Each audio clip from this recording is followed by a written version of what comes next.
하나님의 말씀은 이집트에서 내린 게 아니에요. 이게 광야에서 내린 거라고. 그러니까 하나님이 뭐 말씀을 하시든 그게 모세를 통해서 말을 하든 누구의 영감을 통해서 이야기하든 하나님이 말씀이 주어지는 대상은 광야라는 곳이거든요. 그러니까 광야에 있는 사람이 아니면 하나님의 말씀을 알아들을 수가 없는 거지. 이게 엄밀하게. 그리고 적용도 이집트에서 저는 이제 제가 성경을 해석할 때 이집트에 있을 때 하나님께서 말씀하시지 않은 이유가 저는 있다고 봐요. 왜냐하면 말해도 소용없으니까. 어떤 의미에서는 통하지가 않고 지킬 수도 없고 지킬 수도 없는 말씀이 되니까 광야에서 주었다라는 것은 굉장히 의미심장한 이야기입니다. 똑같은 논리로 신약성경도 마찬가지야. 신약성경을 사람들이 요즘에는 뭐 하도 인쇄술이 발달해 있으니까 아무나 읽잖아요. 아무나 읽는데 신약성경도 일반 대중한테는 이해하기 어려운 이야기가 되는 거예요. 왜냐하면 이게 누구한테 주어진 거냐면은 교회 공동체한테 주어진 이야기거든요. 그러니까 비판하지 말라. 어떤 게 해결이 안 되냐면 비판하지 말라 그러는데 비판하지 않고 살 수가 있냐 이 말이야.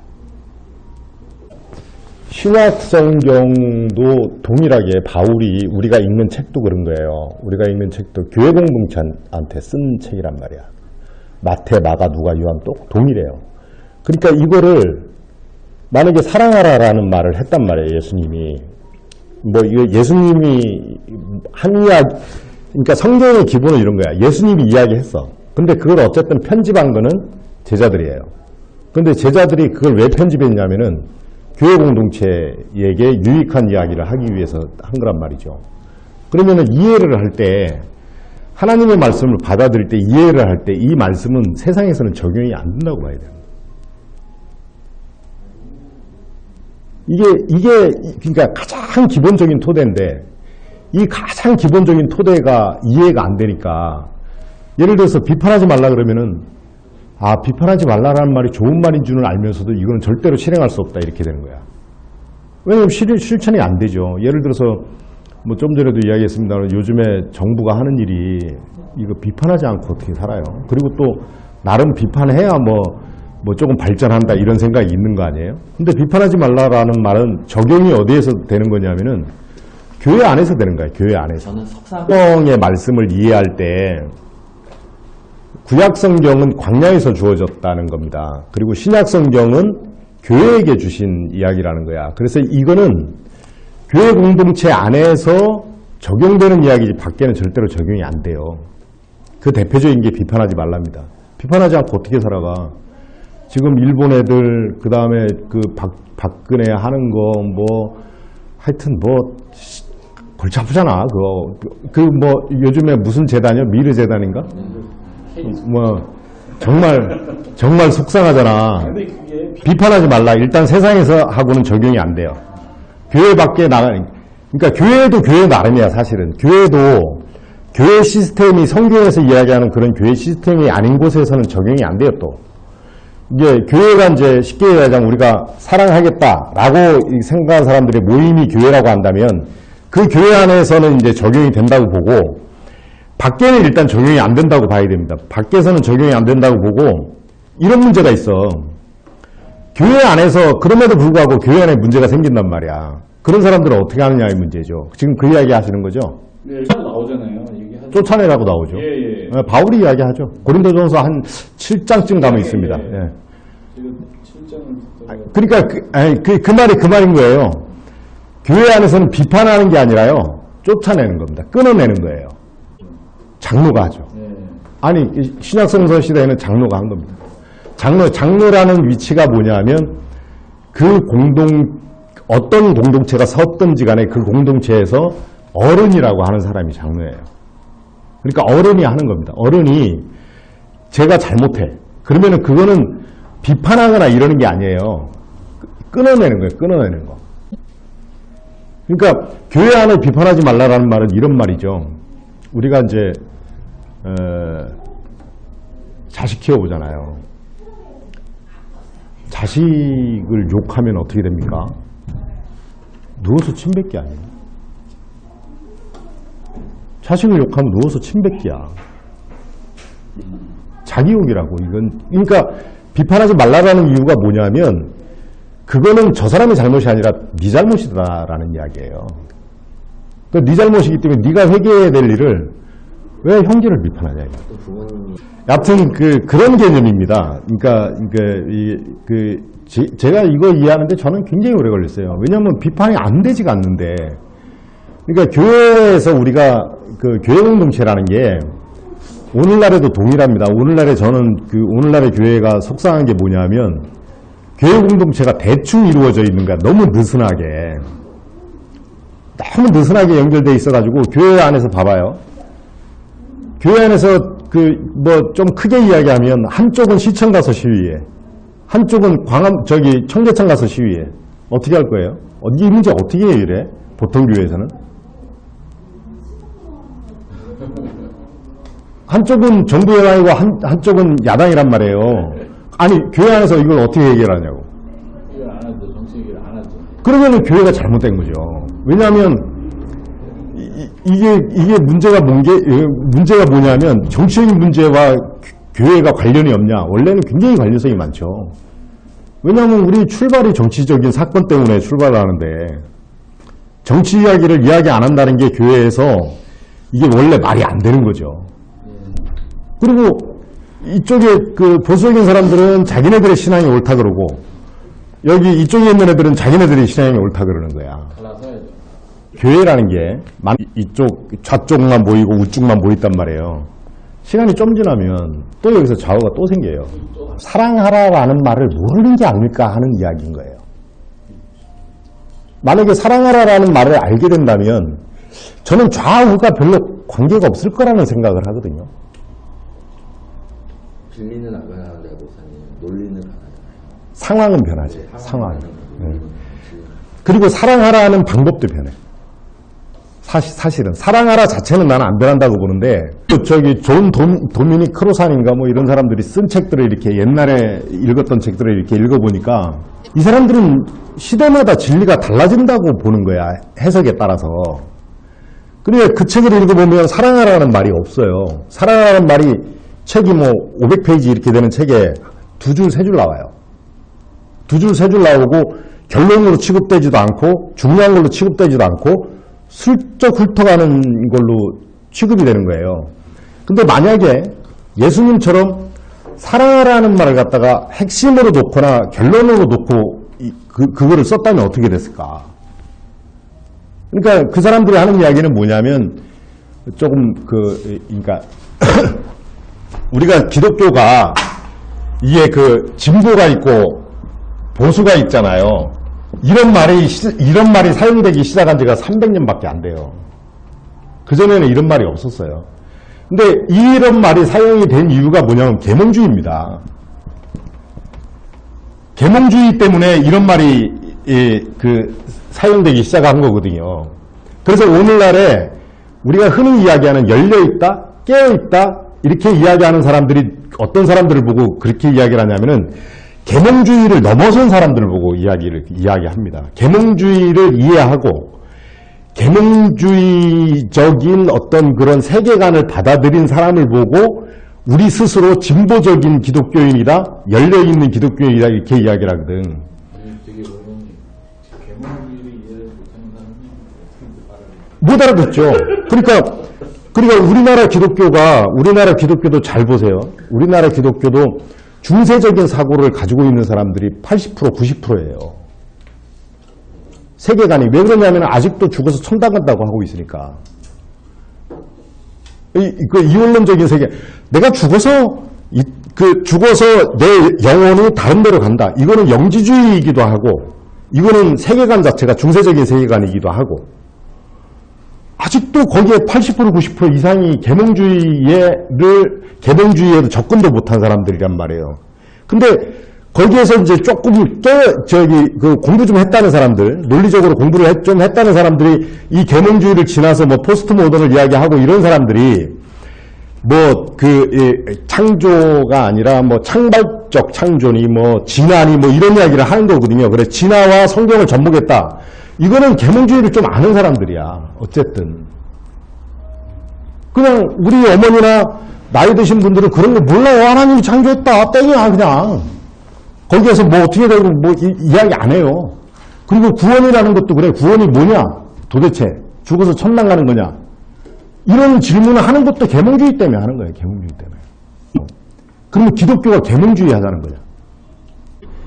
기독교가 계몽주의냐? 그러면 기독교 치워야지. 인문학을 하는 게 훨씬 낫지. 이성을 중요시하는 거죠. 이성을 중요시하고 계몽주의 사조가 다윈을 이해하는 거예요. 쉽게 이야기하자면 과학적으로는 다윈을 이야기하는 거고 심리학적으로는 프로이트를 이해하는 거야. 그러니까 이성적으로 사고 안 하는 사람들이 신앙이 잘못된 거냐 이런 말이죠. 그렇게 안 하는 사람은 안 되는 게 있다고. 예를 들어서 대학을 안 나왔어. 그리고 고등학교에 안 다녔어. 그럼 계몽주의를 몰라. 그러면 그 사람들이 가지고 있는 신앙은 어린 신앙이고 잘못된 신앙이냐고 내가 묻는 거야. 계몽주의를 모르면 이성적으로 생각을 안 하나요? 못하죠. 왜냐하면 보세요. 지금 양자물리학의 시대입니다. 양자물리학의 시대가 뭐냐면 불확실성이에요. 그러니까 모든 거는 불확실하다에서 출발하는 거예요. 포스트 모던의 특징이기도 하고.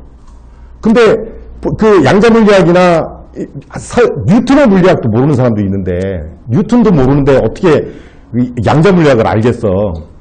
근데 지금 신학이나 성경을 보는 이런 공부 좀 했다는 사람들이 다 양자물리학적인 세계관, 그 다음에 프로이트를 넘어선 세계관을 가지고 성경을 읽는단 말이에요.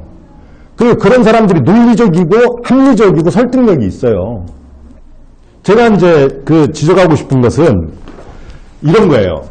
여기 보수적인 사람들은 전근대적인 세계관, 중세의 세계관을 가지고 있고 진보적인 사람은 계몽주의 이후에 세계관을 가지고 있단 말이에요.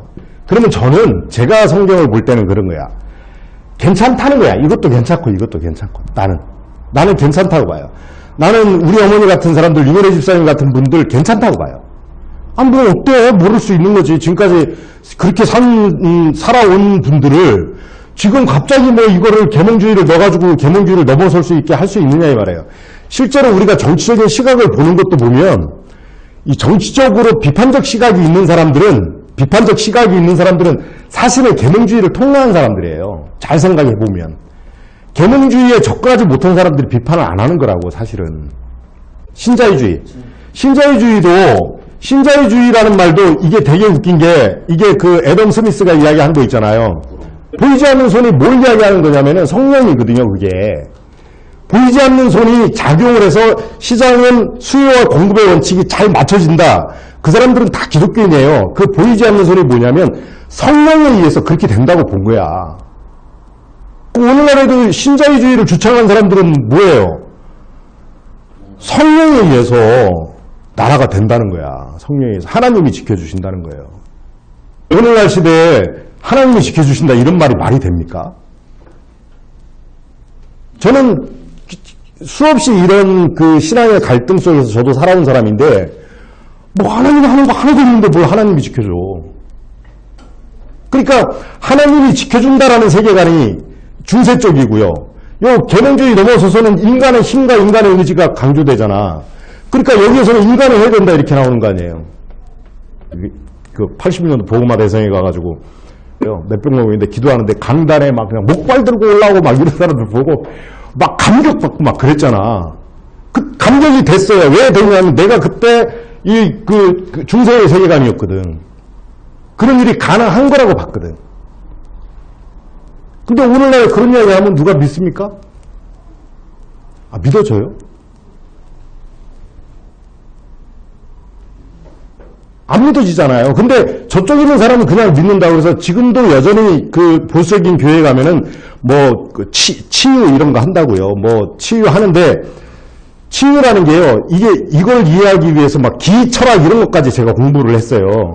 왜 공부를 했냐면은 그러면 정말 인간이 어떤 보이지 않는 힘에 의해서 치료하는 게 불가능한가? 이거에 대해서 공부를 했는데 가능해요. 그게. 근데 가능한데 그게 기독교와 또 상관이 없는 이야기인 거야. 왜냐하면 그 마산에 있는 기 공부한다는 친구한테 가서 제가 며칠 동안 붙어서 배웠어요. 저는 그 친구가 하는 이야기가 뭐냐면 기로서 사람을 어떻게 치료하냐면은 사람을 한 100명 정도 모아놓고 그 사람들에게 한 가지 일에만 집중하게 만든대요.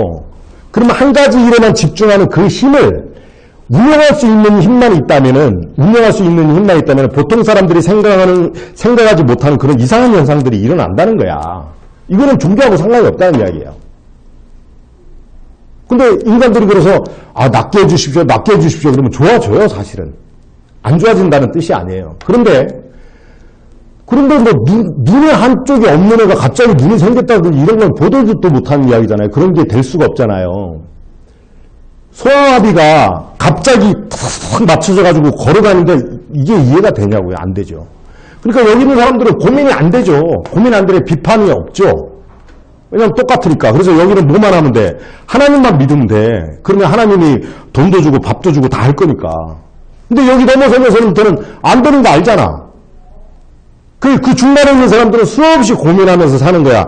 오늘은 여기 갔다 살고 내일은 저기 갔다 살고 교회 가면 기도했다가 오면은 이게 뭐지 이렇게 살고 그러는 거야. 근데 저는 이걸로 극복시키는 게 기독교냐 그러면 나는 아니라고 보는 거예요. 이쪽에 있는 세계관은 이쪽에 있는 사람들을 가져가라 이거야. 이쪽에 있는 사람들은 이쪽의 세계관대로 가져가라 이거야. 근데 문제는 뭐냐면 핵심이 있느냐고 묻는 거예요. 제가. 핵심이 뭐냐면 저는 사랑하라로 파악을 했습니다. 어쨌든 나는 그랬다. 예수님 성경이 그랬고 첫째 으뜸가는 거 율법의 완성이고 그걸 보고 사랑하라로 봤는데 이 사람들이 이쪽도 사랑하라를 연구한 적이 한 번도 없고 이쪽도 사랑하라를 연구한 적이 한 번도 없어요. 정말 안타까운 게 단어라는 게 예를 들어서 정말 단어를 정리하기가 굉장히 어렵지 않습니까? 정의라는 말도, 하나님의 정의라는 말도, 제가 우리 교회에서는 그래서 정의라는 말을 영어로 이야기한다면 저스티스가 아니고 성경에서 이야기하는 정의라는 말은 라이트니스입니다. 내가 그렇게 이야기를 합니다. 왜냐하면 성경에 보면 하나님의 정의가 불합리해요. 인간한테. 이상하다고. 불합리하다고. 인간들이 생각할 때는 이해할 수 없는 게 하나님의 정의예요. 원래. 물론 이해되는 것도 있지만. 그런데 사람들이 하나님의 정의를 이야기할 때 가지고 오는 거는 뭘 가지고 오냐면은 자신의 저스티스를 가지고 와요. 그래가지고 하나님으로 역투영하거든. 예를 들어서 하나님께서 구약성경에 사무엘 11기 쭉 읽어보면 하나님께서 뭐냐면 벌을 줘요. 못 살게 해요. 기근이 나게 해요. 그러면은 기근 나고 우리가 힘들어지고 포로로 잡혀가는 게 하나님의 정의예요. 그게 하나님의 정의인데 그래서 내가 포로로 잡혀가는데 오늘날의 사람들 하나님의 정의를 뭐라 그러냐면은 니네가 나를 포로로 잡아가면 안 된다고 하는 걸 보고 정의라고 한다는 거야. 지금 미국이나 중국, 북한 애들이 핵 만들고 지금 중국 애들, 미국 애들 사드 배치하고 이런 거 있잖아요. 하나님의 정의에 위배된다는 말을 해요. 누가 합니까, 그거를? 내가 아무리 성경을 읽어봐도 하나님의 정의가 사드가 배치되는 건가 안 배치되는 건가 아무도 몰라요. 거기에 연결해서 얘기한다는 말이죠. 그러니까 하나님의 정의와 인간의 정의는 다르다는 거예요. 갖다 쓰는 사람이 잘못 쓰는 거예요. 지 마음대로 그냥 딱 쓰는 거예요. 그러니까요. 그러니까 하나님의 정의는 다시 말해서 인간들이 모른다는 이야기예요. 인간들이 모르고 하나님의 정의에 대해서 이야기할 수 없음이에요. 이야기하면 안 돼요. 이거는 정의를 이야기하면 차라리 정직하게 오늘날의 지금 21세기에 내가 선 곳에서 내가 보니까 이게 옳다. 이게 훨씬 옳은 말이에요. 그렇게 이야기를 해야 정직한 건데 기독교인들이 뻑 하면 가서 하나님의 정의를 갖다 들면 이에요. 그러니까 이 단어의 뜻을 하기 위해서 제가 이야기한 또 하나만 더 예를 들게요. 은총이라는 말이 이해가 됩니까? 이게 은총이라는 말이 정의가 돼요? 이게 정의가 잘 안 돼요. 이런 단어가. 사랑이라는 말 똑같습니다. 제가 그 사랑이라는 단어가 들어간, 아가페가라는 단어가 들어간 신학서적을 진짜 막 찾아서 다 읽었어요. 기가 막힌 게요. 사랑에 대해서 연구한 책이 없어요. 제가 깜짝 놀라는 거 아니에요? 왜 놀라냐면은 예수님은 가장 중요하다 그랬는데 사랑에 대해서는 아무도 연구를 안 해요. 사랑은 연구하는 게 아니라 원래 경험을 하고 난 다음에 그 경험을 써야 돼요. 그걸 보고 연구라고 하면 연구라고 하는 겁니다. 근데 사랑을 내가 했어. 근데 그 사랑의 경험을 축적이 되지 않고 아주 초보적인 단계에 있다는 것은 뭐냐면 사랑에 대해서 집중을 못했다는 겁니다. 한국 기독교가 뿐만 아니라 세계 기독교가. 초대 기독교에서 사랑이라는 말이 뭐였냐 하면은 너하고 밥 먹는다 했습니다. 우리 사랑하자 이 말은 뭐냐면 밥 먹자 이런 말이었어요. 오늘 임지사장이 밥 먹으러 왔는데 사랑하자 이런 말이에요. 그 아가페가 내가 너를 사랑해. 그래서 오늘 저녁 매일 저녁 아가페를 했거든요. 초대교회는 매일 저녁 아가페를 했는데 매일 저녁 사람들이 모여서 같이 밥 먹었어요. 그 모임을 아가페라 그랬다고. 그 모임을. 근데 그 모임을 아가페라 그랬는데 이거를 정지를 시켜요. 누가? 교회 지도자가요. 왜 교회 지도자가 정지를 시키냐면은 말을 안 들으니까. 사랑하는 사람들이 특징이 말을 잘 안 듣습니다. 말을 잘 안 들어요. 그래서 이거 교회가 공식적으로 그거를 갖다가 정죄를 해요. 뭐 2단이네 3단이네 이래가면서. 그게 초대교회 역사에 있습니다. 그리고 난 다음에 중세가 매일 저녁에 모여서 밥 먹는 이거를 뭘로 만들었냐면은 우리가 유카리스트라고 이야기하는 성만찬으로 만들어요. 실제로 밥 먹는 일은 없고 상징, 형식만 남게 돼요. 원래 상징이라는 게 원래 상징이라는 말을 우습게 보면 안 돼요. 상징이라는 말이 굉장히 중요한 말입니다. 왜냐하면 상징이라는 말은 뭐냐면 진짜로 있는 일을 갖다가 이거를 제의화, 형식화하는 걸 보고 상징이라 그래요. 그래서 심벌이 굉장히 중요한데 문제는 뭐냐면 심벌이 살아있으려면은 원래 그 심벌이 나오게 된 그 본류가 있어야 된다는 거야. 그 본류가 없으면 심벌이 아무 힘이 없어요. 그래 지금 우리 한국 기독교의 성만찬이 무슨 힘이 있어요? 가톨릭의 성만찬이 걔네들은 성만찬에 힘이 있다 그러는데 제가 보기에는 웃기는 소리예요. 가톨릭이 제국주의적인 힘을 가진 지가 오래됐거든요 벌써. 그러니까 걔네들이 줄타기를 굉장히 잘하는 거죠. 자, 그래서 사랑하라에 대해서 이제 한 5년 연구를 해보니까요. 연구가 아니라 5년 살아보려고 하고 하여튼 길을 쓰고 노력을 하니까 몇 가지를 찾은 게 있어요. 제가 찾은 거. 몇 가지가 찾은 게 뭐냐면 사랑은 교회 공동체 밖에서는 구현이 안 된다는 겁니다. 그건 제가 경험한 거예요. 교회 공동체 밖에서 구현이 안 되는데 이게 웃긴 거야. 제가 아까도 이야기했지만 하나님이 교회 공동체 밖에서도 만약에 이게 구현이 되는 거라고 이야기한다면 불특정 다수에게 이 말을 줬을 거예요. 이집트에게 줬겠지. 광야에서 주지 않고.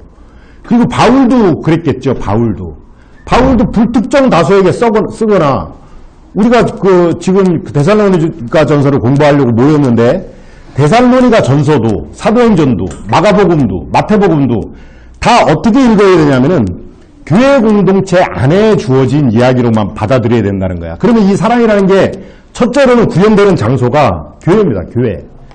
그러니까 오늘날의 교회가 이런 이야기가 깝깝한 게 오늘날의 교회가 그러면 사랑하려고 모인 사람들의 모임이 맞냐? 이렇게 질문하면 답답한 거야 내가.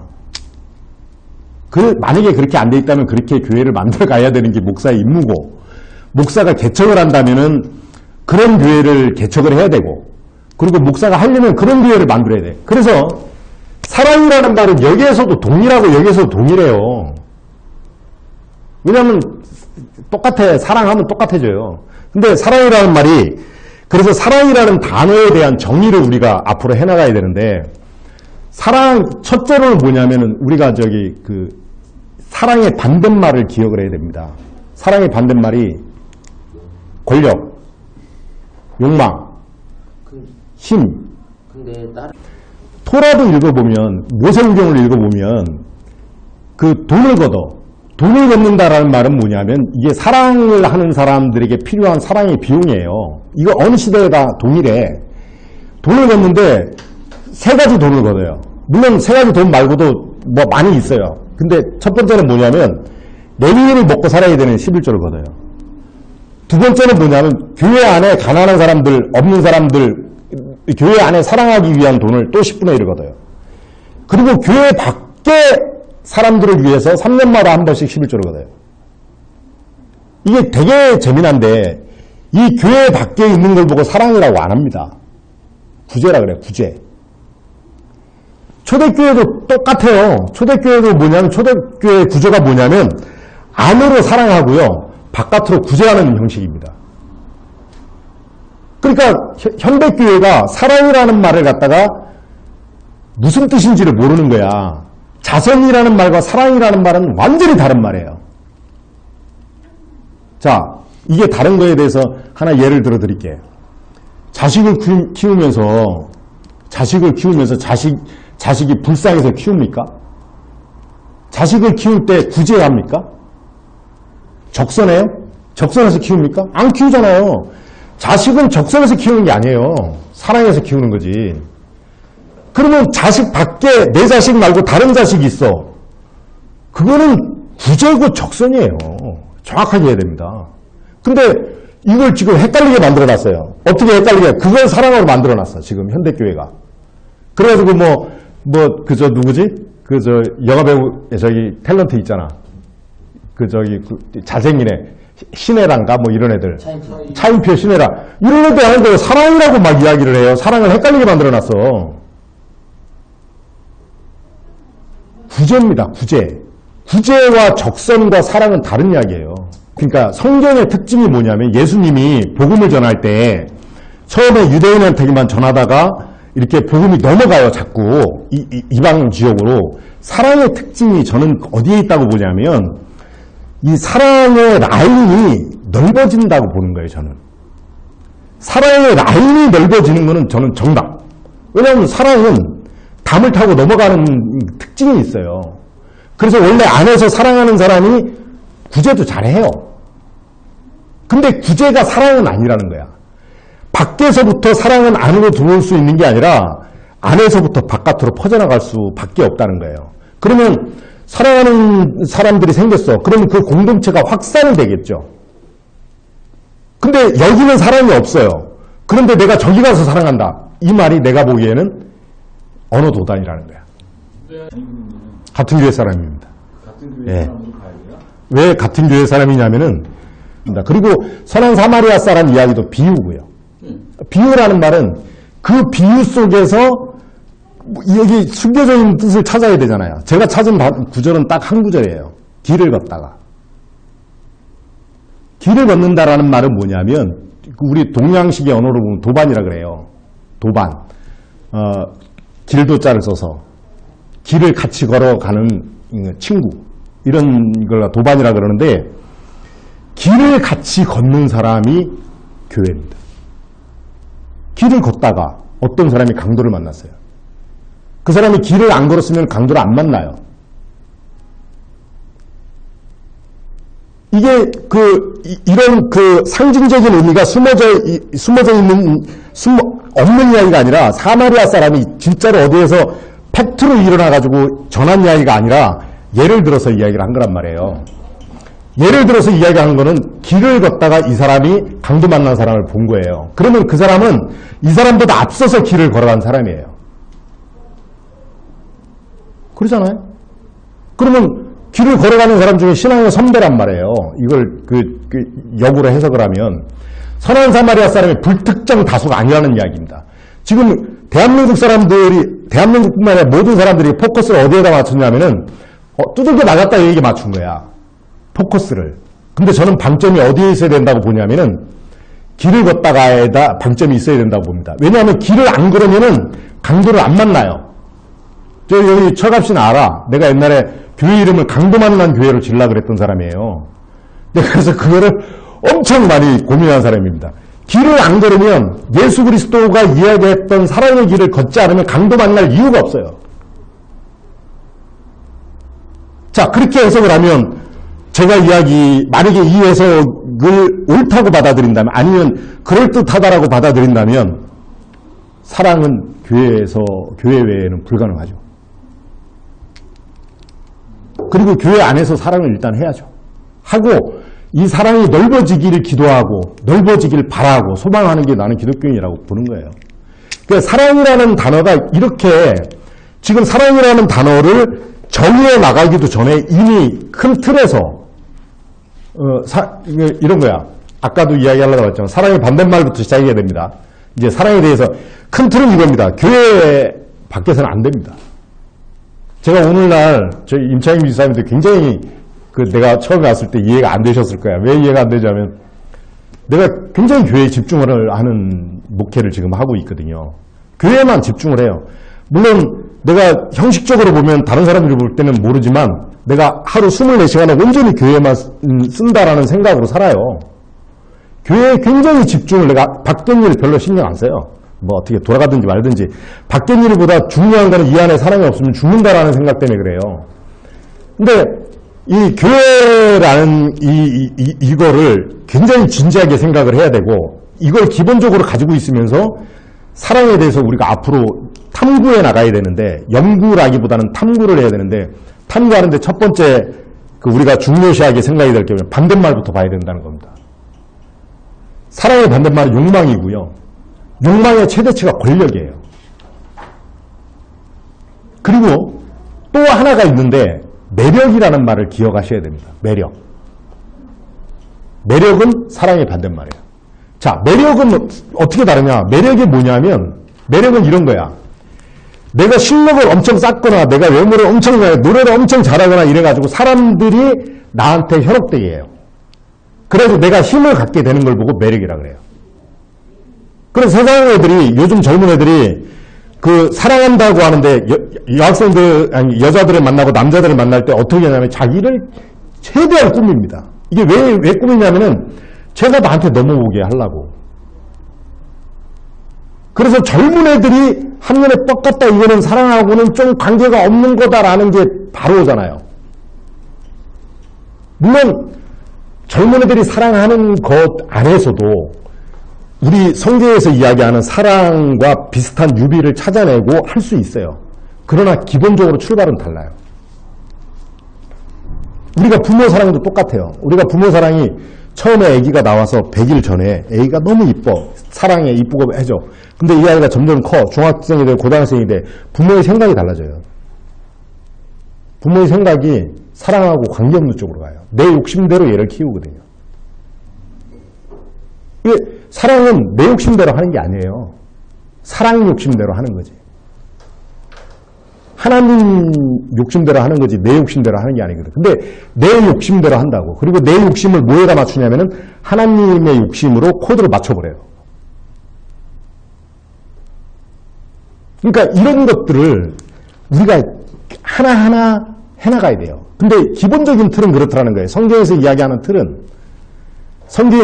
틀은 욕망, 권력, 매력과는 반대편에 서 있는 것이 사랑이다라는 것이 정의의 가장 기본적인 팩트라는 겁니다. 자, 그러면 보세요.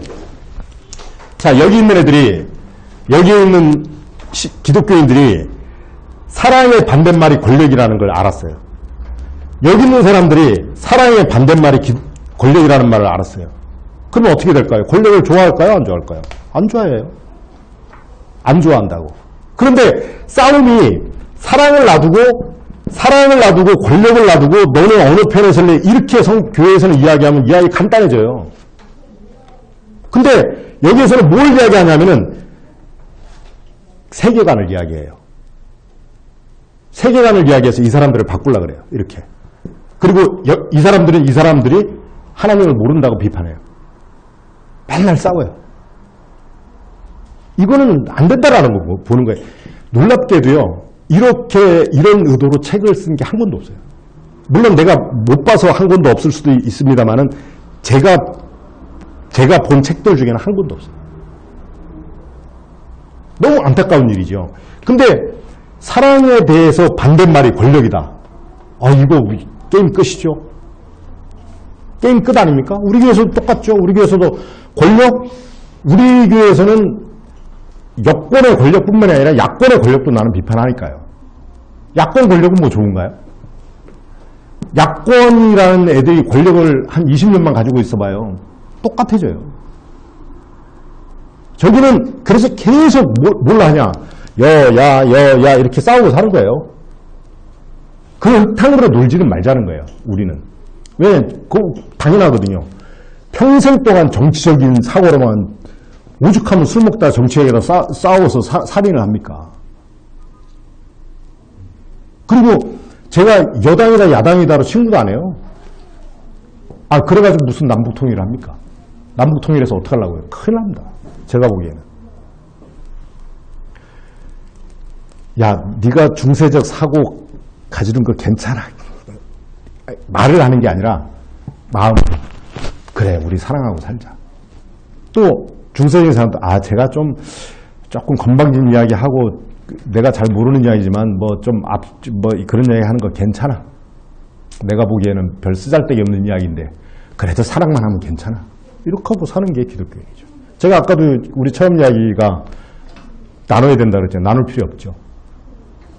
여야를 나눌 필요가 없습니다. 왜냐하면 그거는 세상에서 존재하는 거기 때문에 교회 안에서 둘 다 없애면 돼요. 교회 안에서 그럼 뭘 비판해야 되냐. 권력질하는 건 다 저거는 안 좋다라고 보고 받아들이면 안 되죠. 권력질하는 거는. 권력은 어쨌든 교회 안으로 들어오면 안 돼요. 그렇게 교회를 하면 간단한 이야기 아닙니까? 그러면은 이거는 우리가 흔히 이야기하는 정치권을 비판할 때도 동일한 이야기가 되는 거예요. 제가 비판을 요새 굉장히 자제하는 이유가 뭐냐면 자칫 잘못하면 야당 쪽에 붙어 있는 사람으로 오해를 할까봐 정치 비판을 제가 안 해요. 그러나 나는 여와 야를 막론하고 이게 권력질이다. 다 비판해야죠. 야당은 뭐 다 잘해? 말을 안 해. 아니죠. 그러니까 그 말을 안 하는 게 아니라 사안의 강도를 두고 그 강도를 넘어설 때는 쟤네들 심하다라고 이야기를 해야죠. 여야를 막론하고. 우선 꼬리가 안 잡히는 거는 이런 거예요. 일반 교회 이야기고요. 교회를 만들어가는 교회는 아무 상관없어요. 왜? 사랑이라는 이걸 알거든요. 원래 소용없는 거예요. 사랑하는 게 다야. 나는 사랑하는 일에만 목숨 걸어. 난 다른 일에는 목숨 절대로 안 걸어. 그거는 그냥 해보는 소리야. 틀릴 수도 있어. 안 맞으면 어때? 까짓거. 그잖아요? 우리가 뭐 공부하다가 목사님 서울대 이번에 내가 서울대 가면 좋을까요? 아니면은 고대 가면 좋을까요? 너 알아서 해. 아무 상관없어. 그리고 내가 국어를 할까요? 영어를 할까요? 그것도 알아서 해. 공대를 갈까요? 문과대를 갈까요? 그것도 네가 알아서 해. 아무거나 해. 왜냐하면 그건 아무거나 해도 되거든. 근데 아무거나 해도 되는 취사 선택의 문제하고는 다른 이야기죠. 근데 이제 이런 거죠. 얘가 굉장히 글을 잘 써. 그런데 공대 가라 그렇게 추천하기 좀 이상하잖아요. 너 가능하면 국문학과를 가라. 근데 나머지는 네가 알아서 해라. 이런 조언이죠. 정치도 똑같은 거죠. 정치도. 이게 뭐 이렇게 해야만 된다 이런 게 아니라 이 새끼들 잘못했어. 근데 뭐 그렇게 중요한 건 아니야. 왜 중요한 게 아니냐. 정치는 항상 돌거든요. 항상 돌고 돌거든요. 근데 그런 비판은 왜 또 비판을 하냐. 교회 안에 가지고 오지 말라는 이유로요. 절대 가지고 오지 마. 교회 안에. 저는 그래서 저는 어쨌든 대한민국이 좋은 나라가 되어야 된다라는 것에는 변함이 없어요. 변함이 없는데 그거는 우리가 사랑함으로써만 저는 된다고 봐요. 저는 다른 방법은 없다고 봐요. 다른 방법이 만약에 있다면 내가 기독교인 안 하겠죠. 그는 몰라요. 나는 몰라요. 그는 하나님의 영역이라 나는 모르고요. 나한테 주어진 이런 거예요. 하나님의 영역은 나는 건드리질 않습니다. 왜냐하면 그건 건드려봤자 이게 손해만 나. 어차피 알지도 못하는 건데. 근데 하나님의 영역은 나는 몰라요. 근데 내 영역은 내가 안다는 거죠.